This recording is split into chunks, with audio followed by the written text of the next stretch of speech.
What's up guys, my name is Gabe and welcome back to the Trojan Blade. Welcome back to a brand new video. Does USC have a talent problem? That's the question we're talking about today. Just want to have a discussion about USC's roster, specifically comparing it to the 2022 USC roster. I think it's a very interesting study and just overall comparison. So if you guys are enjoying the content, please do leave a like and subscribe to the channel if you haven't already. Thank you so much for being here and let's get into it. Okay, so just before we start, I believe in Lincoln Riley. I do. He does things at times that drive me up a wall, but I do believe he's a damn good football coach. That 2022 team is one of my favorite USC teams of all time, and I think that's one of the best coaching jobs of Lincoln's career up to this point. But if you're a regular viewer of this channel, you'll know that to describe the elite high-end players, I call them dudes. I told you Tyler Warren was a dude last week. Really wish USC was aware of that as well, but I digress. So what I want to do is to analyze the high-end talent on this year's team compared to that 2022 team.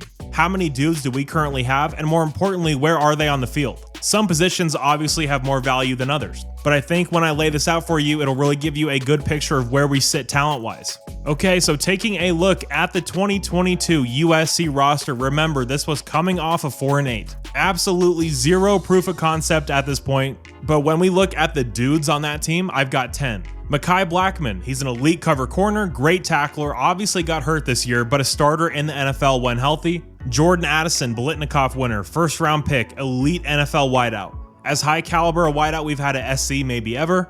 Taj Washington, elite route runner, great hands, always open and always making plays. Also an NFL draft pick, absolutely a dude. Kalen Bullock, don't let Grinch make you forget how good Kalen was as a single high safety. You're seeing it now with the Texans, absolutely a dude. Andrew Voorhees, best guard in the country in 2022 for me, got hurt at the end of that year and was still drafted and is now a starter for the Baltimore Ravens. Elite offensive lineman and 100% a dude. Brett Nealon, a fantastic college center, was a monster in the run game and was in that upper echelon of centers that season. Brendan Rice, elite athlete and a vertical threat that gave defenses fits. Also an NFL draft pick by the Chargers, a dude for sure. Travis Dye, a sensational college back, no blocky, no rocky, a culture setter, a foundational piece for Lincoln Riley at USC. As important as any player we've had over these last few years in my opinion.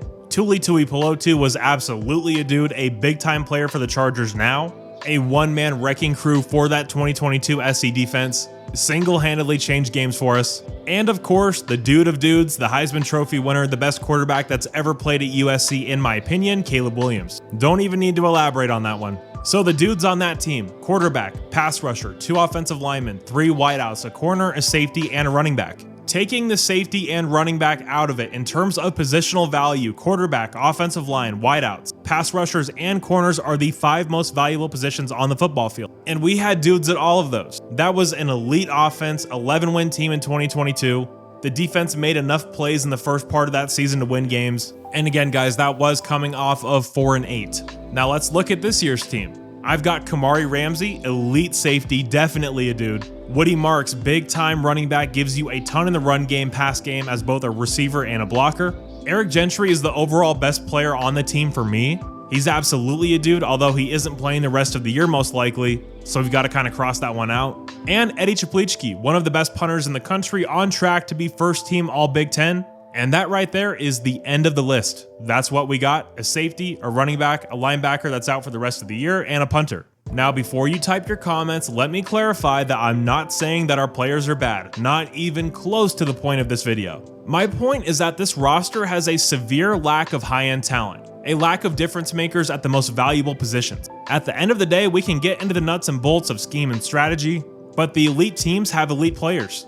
And I think if our goal is to contend for a college football playoff spot and win the Big Ten, which those absolutely should be our goals, then the main goal of this regime going forward has to be like it was in 2022. Now, not in terms of quantity, but in quality, specifically at the most important positions. The offensive line and defensive line are once again the weakest point on this team.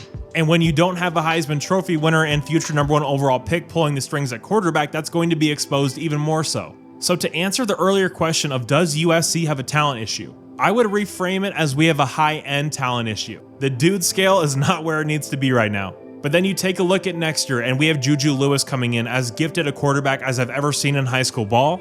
As of right now, I do expect him to be the starter in 2025. We'll have another year of development for guys like Elijah Page and Tobias Raymond. And I do think we have a few guys that are on the precipice of jumping into dude status and could do so this year. Jacoby, Deuce, and Makai could all make that leap at any time. Don't know what's going on with Zachariah. He should be in this dude tier, but he's not this year. Elijah will be there in a year or two. Anthony Lucas has the potential to be that. Jalen Smith is very close. Jonah Monheim was there last year, but not so far this season. Quentin Joyner is also right there. But yeah, overall, I hope this helped to illustrate where we currently sit with the roster talent-wise. And again, I'm not trying to give Lincoln Riley excuses. I'm not trying to put this on the players. At the end of the day, it comes down to Lincoln Riley, it comes down to Dave Emmerich. We have to do a better job of talent acquisition this upcoming offseason. We have to shore up the offensive line. We have to get more difference makers rushing the passer. We have to get more depth at corner. And again, even with that lack of high-end talent, we've been in all of these games. As frustrating as it is to hear him say it, Lincoln Riley is absolutely right when if 3 plays go different, this is an undefeated football team. Now, of course, in the grand scheme of things, it's never that simple. And if just those 3 plays went different and we are an undefeated team, it doesn't change the fact that this team does have some serious issues. And I don't know if a lot of those issues are correctable during the course of this season. A lot of people think just putting Jaden Mayava is going to change everything. And I have to keep saying this over and over, but with the physical gifts that Jaden Mayava has over Miller Moss, if this was a close quarterback competition, he would have been in there from the start. Now look, can Jaden make strides during the season and surpass Miller? Of course, we have no idea what's going on behind the scenes. But just throwing a guy in there because he runs faster is not the answer to the problem, guys. This goes so much deeper than just not having a mobile quarterback. In my opinion, the lack of high-end talent is as big a problem as anything. And of course, in year 3 at USC, I know we've had our NIL issues, but the roster really shouldn't be in the current state it's in. You'd think we'd be further along by now, but the 2025 class is coming together and looking very, very nice. Again, led by star quarterback Juju Lewis. And we obviously had the transfer portal opening up in December as well. So a lot of work still to do. If you guys did happen to enjoy this video, please do leave a like and subscribe to the channel if you haven't already. Thank you guys so much for all the support. You're all awesome. And as always, take care and fight on.